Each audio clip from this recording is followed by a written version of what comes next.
Et salut tout le monde! Aujourd'hui, on se retrouve pour parler des philodendrons.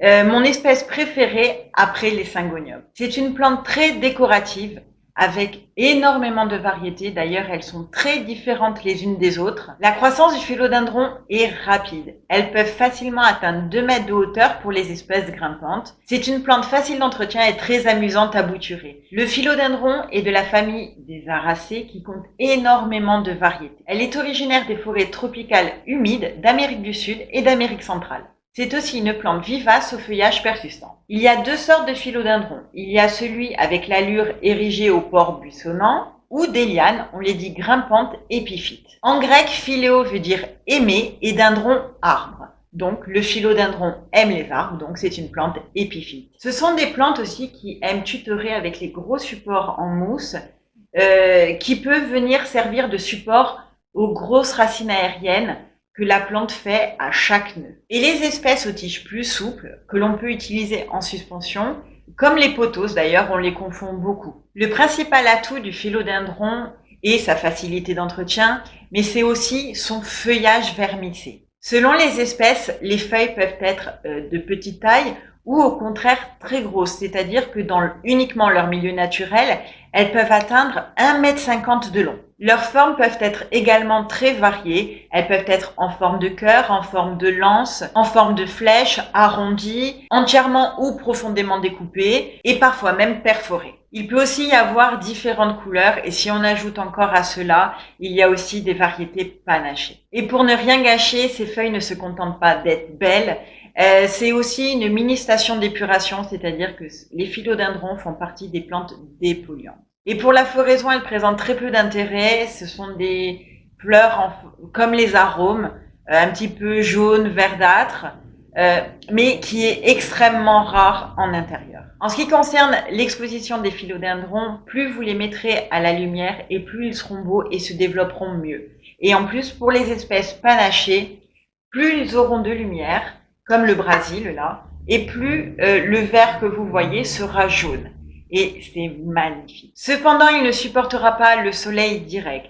Et si vous avez la chance de pouvoir les mettre à l'extérieur, vous pouvez le faire dès que les températures ne descendent pas en dessous de 15 degrés. Donc si vous avez un endroit ombragé et abrité, n'hésitez pas à les sortir au printemps, ils seront que plus beaux. En ce qui concerne l'arrosage du philodendron, pendant la période de végétation, on va venir lui donner un bon arrosage, une petite douche, un petit bain de temps en temps lui fera que du bien, mais dès que le substrat sera sec en surface, mais bien sec en surface, ne pas juste gratter si c'est légèrement humide, non. Allez quand même un petit peu plus profondément et arroser que lorsqu'il est sec, on va dire, sur la moitié du pot. Donc on va l'arroser avec de l'eau à température ambiante et non calcaire si possible. En revanche, l'hiver, on va venir l'arroser en plus petite quantité, mais uniquement quand le substrat est sec en totalité. Pourquoi? Parce que le substrat sèche beaucoup moins rapidement et ça va éviter la formation de champignons et que les racines pourrissent tout simplement. Donc en été, on va dire qu'on va l'arroser une fois par semaine, mais un bon arrosage. Et l'hiver, à peu près toutes les 2 semaines, un petit arrosage. C'est une plante qui quand même a besoin d'un petit peu d'humidité. C'est une plante qui vient des forêts tropicales, mais quand même, elle est moins difficile, style que les alocasia ou les calathea. Elle va pas montrer d'énormes signes de sécheresse par rapport aux autres, mais quand même, l'idéal serait de le poser sur une soucoupe avec des billes d'argile et de l'eau pour qu'elle ait un petit peu d'humidité ambiante.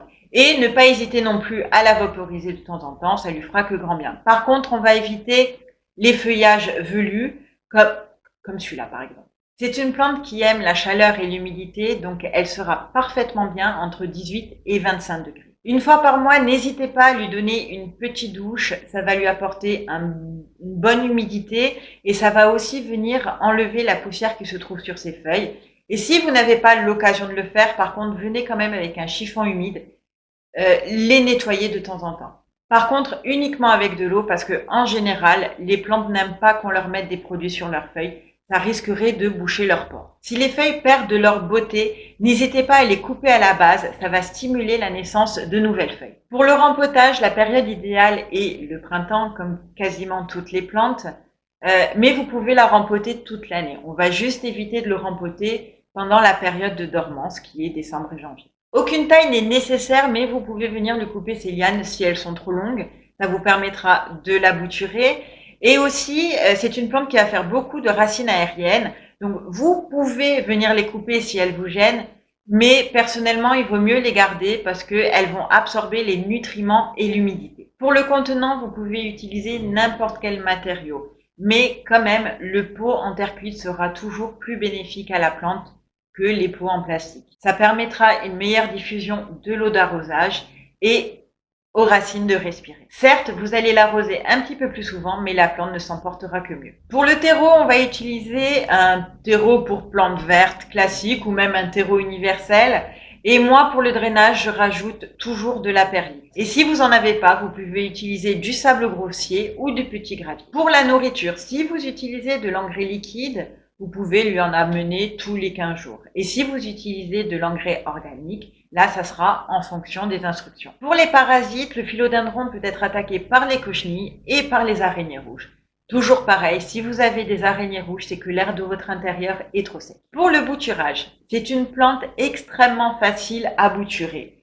Les plantes en liane font des intersections de feuilles, en fait. Il n'y en a qu'une à chaque fois, mais juste en dessous se trouve un nœud. Il suffit de venir couper juste en dessous et de mettre dans l'eau. Au bout de quelques semaines, ça aura déjà fait quelques racines et vous pouvez déjà le rempoter. Donc, vous aurez soit une plante supplémentaire, soit ça va vous permettre de refournir la vôtre. Pour les plantes comme celle-ci, qui sont vraiment grimpantes, parce que celle-ci ne retombe pas vraiment, c'est le philodendron asatum. Celui-là, vous pouvez faire des boutures de tronçons que vous ferez à l'étouffer dans de la sphaigne. Donc et là, on arrive, je vais vous présenter ma petite collection. J'en ai que 5 pour le moment, mais je vous assure que c'est vraiment pas terminé parce qu'il y en a tellement que je veux.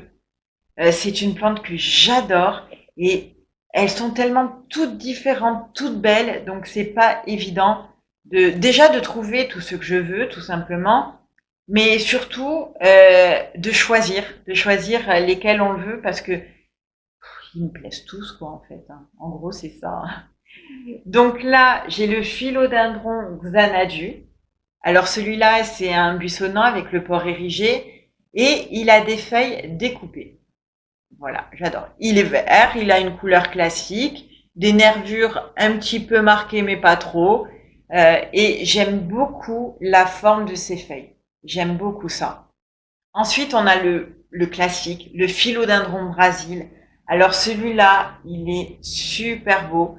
Celui-là, on le confond réellement souvent avec un pothos parce qu'il a quand même vraiment la même allure. Mais ce qui fait sa différence, c'est qu'il a une bande jaune. Chez moi, elle est un petit peu verte parce qu'il n'a pas eu assez de lumière, mais en plein milieu de la feuille. Et j'adore. Je trouve que c'est une plante vraiment très très belle et très originale, qui se développe vraiment bien. Ça fait pas très très longtemps que je l'ai celui-là parce que je l'ai acheté quand je l'ai trouvé. J'en ai un beaucoup plus petit. Mais vraiment, vraiment, c'est une plante très très belle. Voilà, regardez-moi la beauté de ce feuillage. J'adore. J'adore ces couleurs. Ce vert fluo comme ça, vraiment très pétant. Euh, c'est fantastique. J'adore. Alors celui-là, c'est le philodendron que je préfère. C'est le philodendron mican, oh, je sais pas. Mais j'adore, j'adore. Je l'ai acheté juste avant de faire mon plan de tour. Je l'avais acheté pendant la canicule et il avait énormément souffert. Du coup, je l'avais vite bouturé pour le refournir un petit peu. Et du coup, j'avais pu mettre 2 petits pieds supplémentaires. Et regardez-moi ça comme il a grandi. Donc là, on a une liane là. Et regardez celle-là qui grandit, mais elle est trop jolie. Ce que j'aime beaucoup sur ce feuillage, en fait, c'est qu'on dirait du velours. Plus à l'aspect qu'au toucher, mais il est fantastique. Il est fantastique et quand on voit ses nervures, en fait, on dirait que la plante, elle est un petit peu ondulée.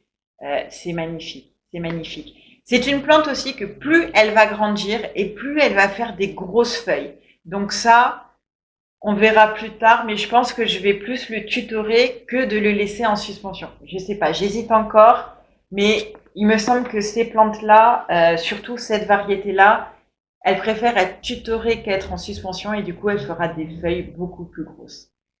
C'est vraiment mon philodendron actuellement préféré. Bon, je pense qu'il va pas le rester longtemps, mais voilà, je l'adore. Vraiment, je l'adore. Et puis, mais c'est d'une facilité d'entretien. C'est hallucinant. Ensuite, j'ai le philodendron scandens. Alors, celui-là, c'est vraiment le philodendron type avec les feuilles en forme de cœur. Euh, son feuillage est simple, mais vraiment, le cœur est très, très présent et je le trouve très, très, très joli. Il a un feuillage lisse, tout simple, pas trop nervuré, vert simplement, mais voilà. Voilà, il est trop joli. Et pour terminer, j'ai le philodendron Asatum Silver Sword. Alors celui-là, je trouve qu'il a une allure un petit peu bizarre. Je sais pas vous, si vous l'avez, si ça fait pareil. Mais là, ça m'a fait une tige qui tient debout. Voilà, ça tient debout, ça se développe un petit peu sur le long, donc j'espère qu'il va retomber un peu. Là, sur ce pied-là, ça va à la limite, il est un petit peu quand même, il est bien installé dans le pot, mais cette tige-là, en fait, elle est trop bizarre, quoi.